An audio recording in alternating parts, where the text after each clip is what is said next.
Hello बच्चों।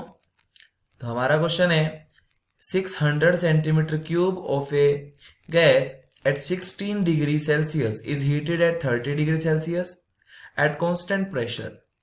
Calculate the volume of a gas and after expansion. Expansion के बाद gas का वॉल्यूम कितना होगा वो कैलकुलेट करना है।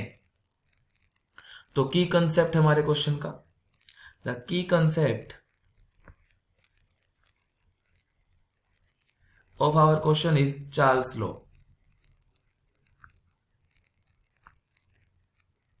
चार्ल्स लॉ, बिकॉज हमारे क्वेश्चन के अंदर हमें प्रेशर कांस्टेंट दिया हुआ है, यानी कांस्टेंट प्रेशर पे कौन सा लॉ वर्क करता है? Charles law. According to this law volume is directly proportional to temperature in kelvin.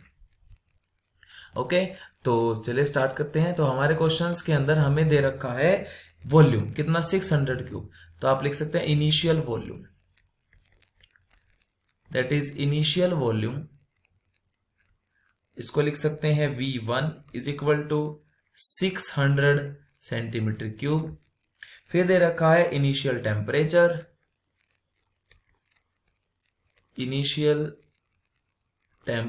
That is T1 is equal to 16 degree. तो 16 degree after converting into Kelvin it will be equal to 289 Kelvin. फिर हमें दिया हुआ है final temperature, the final temperature यानी T2 कितना दे रखा है? 30 degree Celsius, and after converting into Kelvin it will be 303 Kelvin. We have to calculate the final volume. हमें फाइनल वॉल्यूम को कैलकुलेट करना है।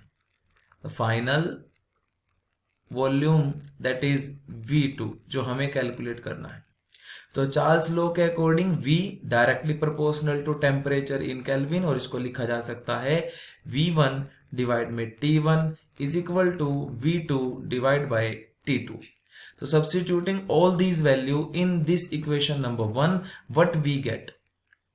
तो हमें यहां से क्या मिलेगा? 600 जो हमारे पास वॉल्यूम है दिया हुआ सेंटीमीटर क्यूब में, divide by at temperature T1 289 Kelvin is equal to V2 we have to be calculated divide by 303 Kelvin. तो यहां से वॉल्यूम की टर्म आ जाएगी, volume V2 is equal to 600 multiply by 303 and divided by 289, and this will be equal to 629.06 centimetre cube. तो हमारा final volume at temperature 30 degree Celsius is 629.06 centimetre cube. I hope you will understand it well.